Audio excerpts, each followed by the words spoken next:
Comment le digital peut propulser votre entreprise vers son succès? Alors, vous êtes entrepreneur, vous savez que la communication digitale est incontournable aujourd'hui et parce que vous êtes un expert métier mais pas de la communication, eh bien, vous ne savez pas comment faire et ni quoi déployer sur le digital pour obtenir des résultats. Eh bien, aujourd'hui, je vous propose une solution avec Pauline Sommelier, associée de l'agence de communication Calais et Décalé Buzz Native, partenaire de Comment t'as fait les rencontres d'entrepreneurs. On va répondre aux questions suivantes. Par où commencer? Quoi faire? Sur quels canaux? Quand? Comment? Et surtout auprès de qui? Et donc dans cet épisode, Pauline nous livrera les étapes clés pour faire de la communication digitale votre meilleur allié business pour votre entreprise, même pendant que vous dormez et vous rapprochez de votre succès entrepreneurial. Écoutez bien jusqu'à la fin. Bienvenue Pauline. Ça veut dire quoi pour toi, entreprendre ou être entrepreneur? C'est long. Et moi, je n'étais pas du tout comme ça. Mais en même temps, Pour enclencher la seconde. On est passé à 20 000, 50 000, 100 000, 200 000, 300 000. Mais comment t'as fait ça? On demande à des fondateurs de faire un tour de magie. en 30 minutes, j'ai pu convaincre quelqu'un de mettre un demi-million dans ma société. Et quand il y a un doute, il n'y a pas de doute. Le meilleur conseil qu'on m'ait donné, c'était de... Écoutez le podcast Comment t'as fait. Bon programme. Bonjour, Julien. Alors, selon l'étude France Num récemment sortie l'année dernière, 79% des dirigeants de TPE-PME estiment que le numérique représente un bénéfice réel pour leur entreprise. C'est-à-dire que le digital, ou plutôt le numérique, n'est plus une option depuis des années. C'est quoi? C'est un must-have, c'est ça, pour les entreprises? Oui, tout à fait. Aujourd'hui, c'est la vitrine d'hier. La moindre chose qu'on va rechercher, on va la rechercher sur notamment Google aujourd'hui. Après, les plus jeunes vont aller sur TikTok. Donc, en fait, on ne peut pas du tout s'en passer. On peut voir aussi que le choix de la visibilité a été pris par les dirigeants de TPE et de PME. C'est qu'ils ont prévu entre 20 et 50% de leur budget marketing à investir en référencement naturel. Ok, donc c'est vrai que quand on a lancé Buzz Native avec Max il y a 15 ans, on avait ces questions, est-ce que je dois aller ou pas sur le digital? Aujourd'hui, c'est plus du tout des questions que toi tu rencontres de la part des clients que tu accompagnes. Non, après, il y a toujours des freins. Et le premier, c'est l'investissement. Parce qu'il n'est pas prioritaire, notamment dans la création de l'entreprise, parce qu'on va aller chercher d'abord à développer son produit avant sa visibilité. Ça, c'est un problème, j'ai envie de dire, une problématique globale en termes de communication. Mais du coup, si on travaille tout de suite sa visibilité digitale, on va pouvoir prendre des parts de marché tout de suite, parce qu'on arrive premier, deuxième, troisième sur des requêtes pour les utilisateurs. Et du coup, cette visibilité, derrière, elle va générer des leads, donc potentiellement des premiers contrats et du coup, des investissements futurs à faire pour déployer encore plus de visibilité. Alors j'ai préparé une autre statistique avant l'épisode. Plus d'une entreprise sur deux, on parle de 56%, obtient désormais au moins 5% de ses clients en ligne. Ça veut dire que, déjà, il y a encore du chemin à faire, il y a encore plein de choses à développer. Mais de deux, c'est que le digital ou le numérique permet déjà à minima de rassurer et de montrer qu'on existe parce qu'on est trouvable et trouvé sur Internet. C'est vraiment un usage d'aujourd'hui. Comment tu vois ça, toi? Aujourd'hui, c'est obligatoire d'avoir une visibilité, cette vitrine sur Internet, parce que le premier réflexe, encore une fois, qu'on va faire, c'est d'aller chercher, et encore plus avec le développement du mobile, c'est 70% du trafic mondial aujourd'hui qui est sur mobile. Donc voilà, en fait, il faut à minima avoir un site web. On verra plusieurs les étapes en fait pour avoir un bon site web. Et puis j'ai envie de dire plutôt pour les TPE d'avoir une Google My Profile qui est ce nouvel annuaire page jaune d'aujourd'hui où on va pouvoir vous contacter tout de suite. Alors concrètement, c'est quoi ça? Comment ça se matérialise?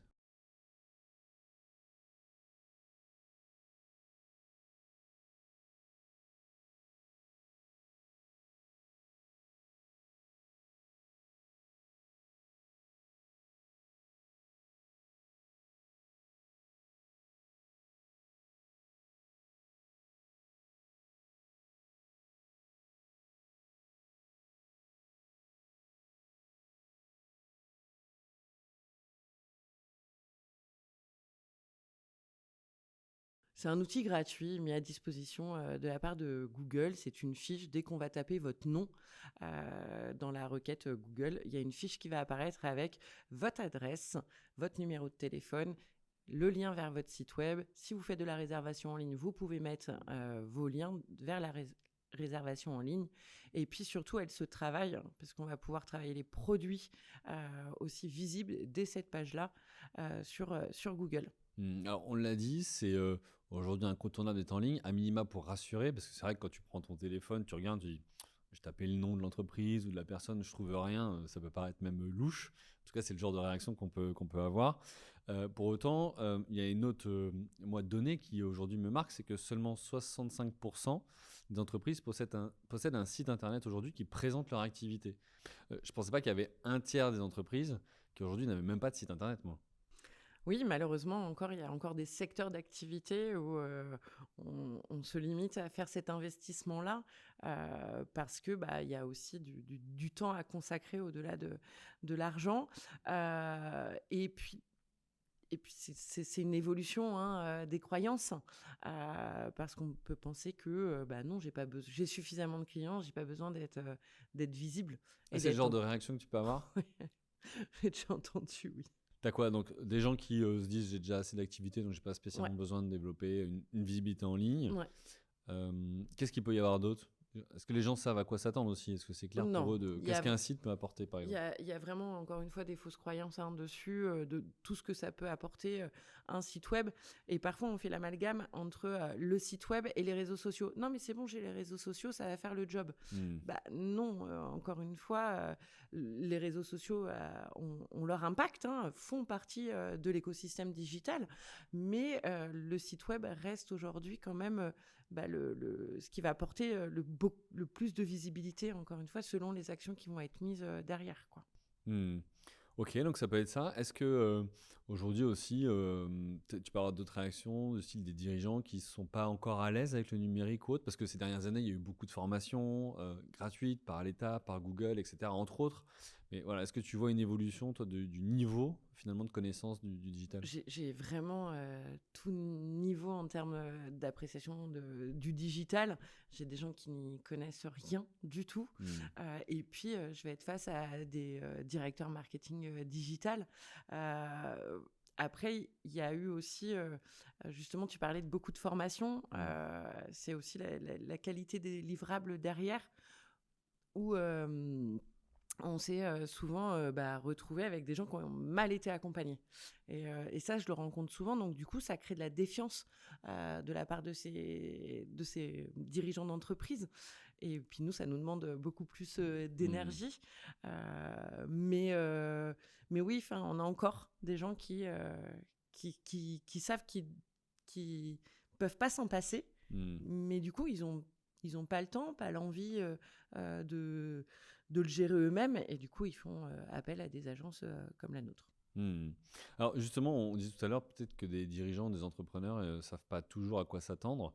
Tu as des exemples justement de tiens, si demain pour mon entreprise je crée un site internet, à quoi je peux m'attendre comme type de résultat par exemple?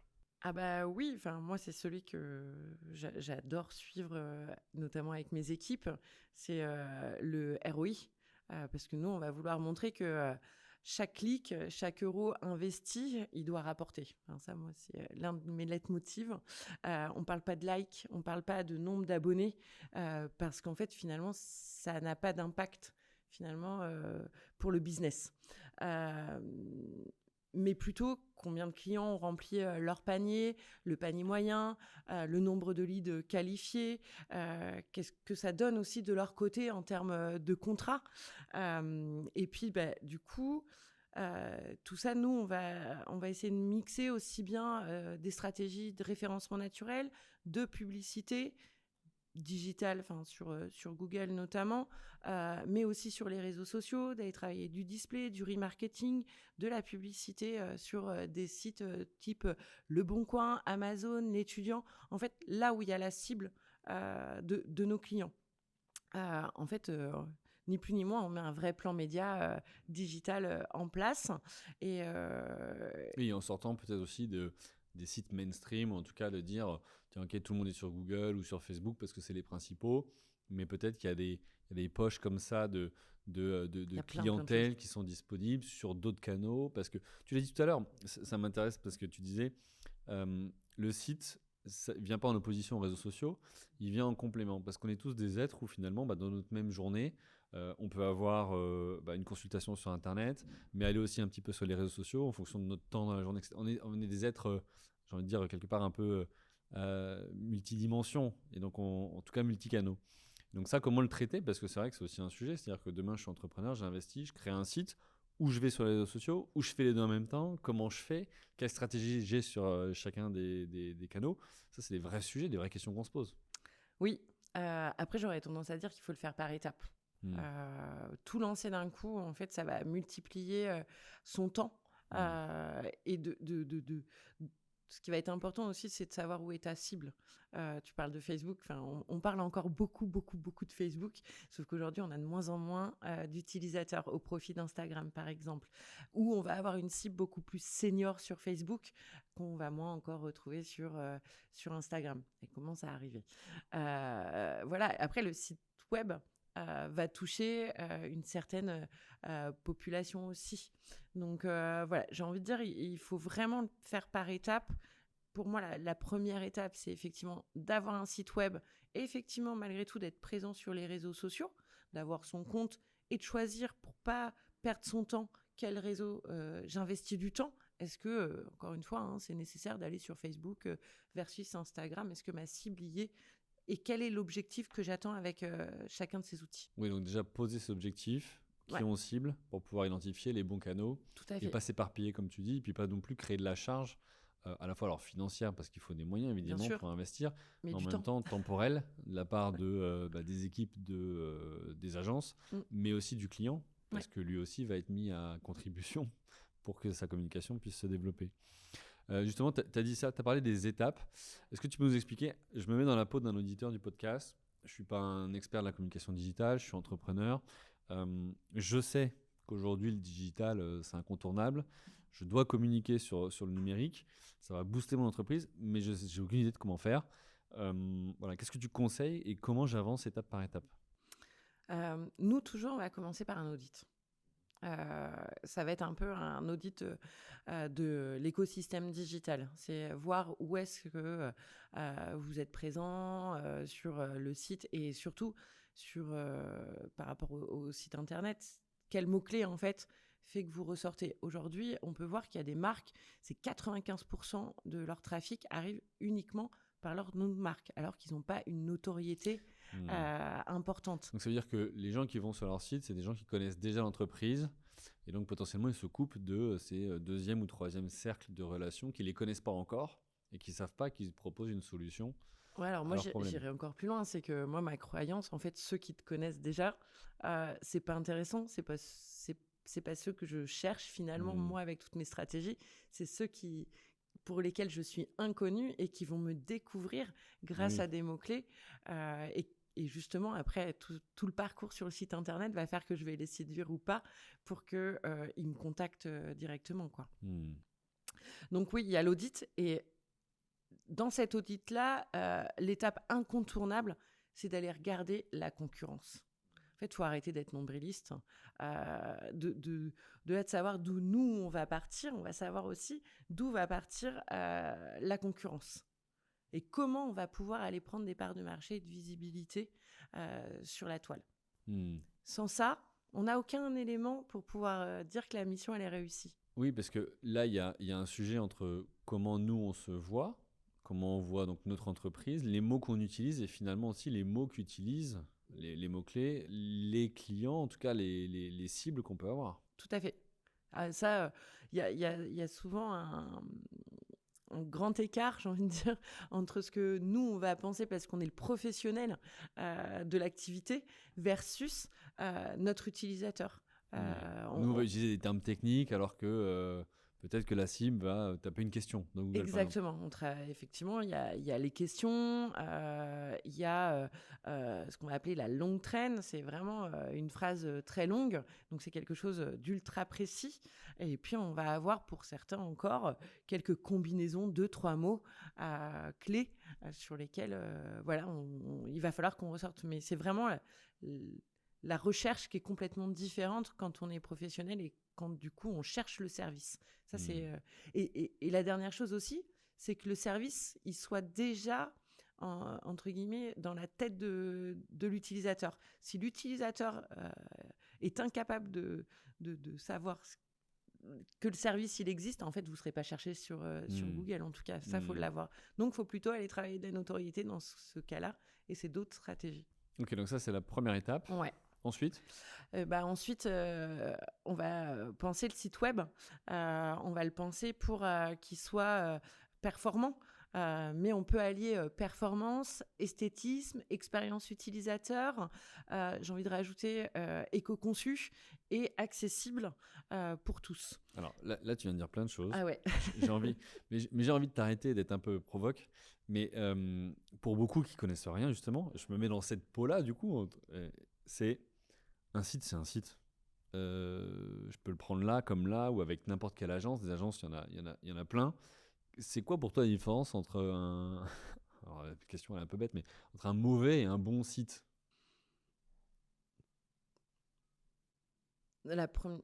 Déjà, c'est qu'ils répondent à l'objectif de l'entreprise et à celui de la cible. C'est là où on a tout gagné. On a des exemples, on est tous, entre guillemets, relativement consommateurs d'Amazon et tout le monde dit que le site est pourri, il n'est pas ergonomique, sauf que c'est l'un des sites qui convertit le plus au monde. Donc, il répond aux objectifs de l'entreprise et il répond aux demandes des utilisateurs. Donc, ce que tu dis, c'est que c'est pas qu'une histoire de est-ce que, de manière subjective, j'aime pas le site, comment il est, s'il est non. beau, pas beau, les couleurs. Finalement, pour le coup, ça pour moi, c'est le meilleur exemple, quoi. Donc, oui, après, effectivement, une fois qu'on arrive sur le site, c'est quelle histoire, en fait, on me raconte en tant qu'utilisateur. Parce que du coup, j'ai été bien ciblée. Donc, je suis arrivée sur le site qui répond à ma question. Ouais, donc, quelle histoire on va me raconter et encore une fois, c'est la première vitrine. J'ai personne en face de moi. J'ai un site, quoi. Et en plus, c'est pas palpable. Ouais, c'est la première vitrine, c'est aussi le premier commercial, finalement, d'une Tout à fait. entreprise. Oui, c'est vrai, oui. C'est lui qui va Présenter l'offre, la proposition de valeur. Exactement, tout à fait. Ok, donc là, on réfléchit le site en fonction des objectifs de l'entreprise. Développe. Ouais. Et après, il y a d'autres étapes? Et après, on va appliquer une stratégie. Moi, en priorité, je recommande, encore une fois, selon le secteur d'activité, mais de travailler une stratégie de référencement naturel à long terme, parce que c'est un beau retour sur investissement, encore une fois. On va nourrir beaucoup les robots, les algorithmes, pour être visibles dès les premiers résultats des pages de recherche, notamment de Google. Alors là, tu parles à un entrepreneur et des entrepreneurs. Quand on entend long terme, généralement, ça ne va pas avec l'impatience des dirigeants. Ouais. À quoi on peut s'attendre justement et qu'est-ce que ça veut dire long terme pour avoir des résultats en référencement naturel, par exemple? Alors, aujourd'hui, la statistique, c'est au bout de 3 mois de mise en ligne, on commence à avoir des résultats. Après, selon, encore une fois, le marché et la présence en ligne de vos concurrents, soit c'est très, très rapide. J'ai vu des résultats en 2 semaines où on avait du coup pu passer de la 10e à la première page, ou des fois, il y a une très forte concurrence, il y a des mots-clés ultra concurrents en naturel, ça va être long à le faire ressortir, quoi. Parce que la concurrence a déjà pris de l'avance, quoi. De la densité concurrentielle. Exactement. Et si les autres... Donc c'est un travail de fond. Oui. Donc ça, c'est pour s'assurer d'un avenir durable et finalement pérenne de l'entreprise. J'imagine qu'il y a des solutions aussi si tu veux à court terme pour activer un lancement de produit, parce que tu as un temps fort, parce que tu as un événement. Il y a des solutions aussi. Oui, il va y avoir toute la partie SEA, donc, qui est de la publicité en ligne aujourd'hui qu'on peut faire sur Google, sur Bing, on peut mettre Amazon aussi. Sur le moteur de recherche ou les grandes marketplaces. Exactement. Et là, c'est aussi de l'acquisition, c'est vraiment prémédité. On sait que l'utilisateur va poser une requête, il est déjà dans son acte d'achat. Et l'algorithme le permet aussi en mettant un peu d'achat média et à ressortir tout de suite, quoi. Donc c'est déjà un client qui, comme tu disais, connaît le service, ou en tout cas le produit dont il a besoin, qui est déjà plutôt tiède ou chaud Chaud, très chaud. pour pouvoir passer à l'achat. Ok, donc on a parlé SEO, SIA, réseaux sociaux aussi. Tout ça, ça fait partie de l'écosystème digital et numérique sur lequel tu accompagnes des marques, des Tout à fait. entreprises. Oui. Quel résultat du coup? Alors, tu as dit là, on a vu en 2 semaines parfois passer de la 10e à la première place. Concrètement, encore une fois, pour le traduire dans la langue de l'entrepreneur qui va vouloir voir aussi des ROI peut-être plutôt aussi financiers ou en termes d'acquisition de leads ou autre.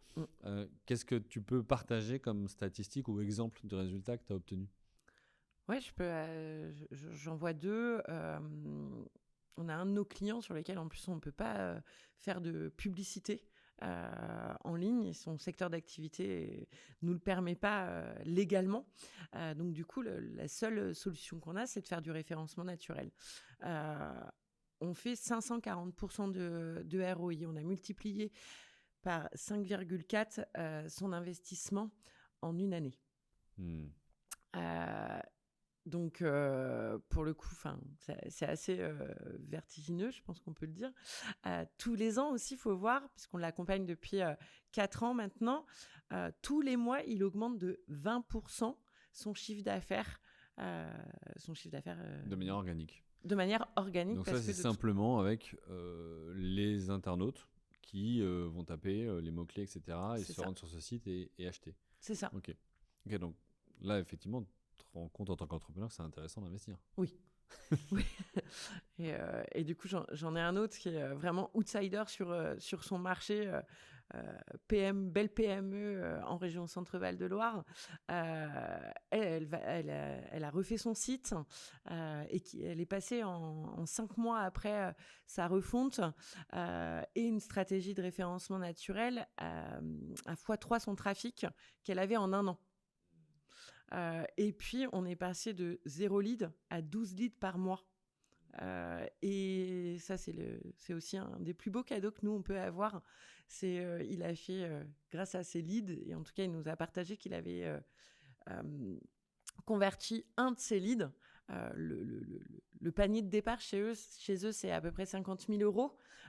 Il nous a dit, c'est génial, j'ai pas fini ma presta chez vous, mais c'est déjà largement rentabilisé. Et ça, pour le coup, c'est ce pourquoi on se bat tous les jours avec les équipes pour faire gagner l'entreprise, quoi. Ok.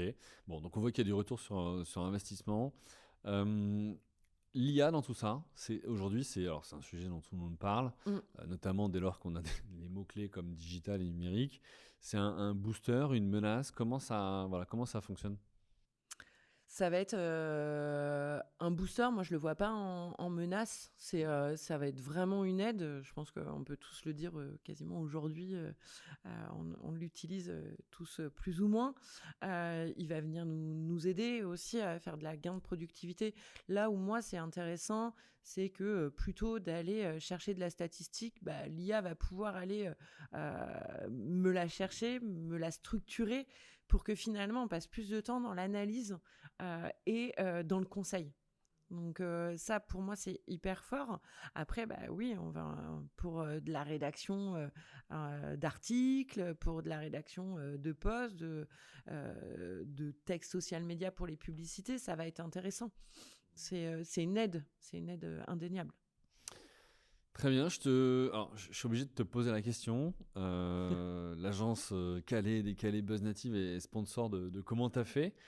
Ma question est la suivante. Quel est le moment le plus décalé que tu as vécu et que tu peux nous partager? Oui, je crois que le décalé est peut-être le plus fou. C'est peut-être aussi celui qui fait que je suis à ton micro aujourd'hui.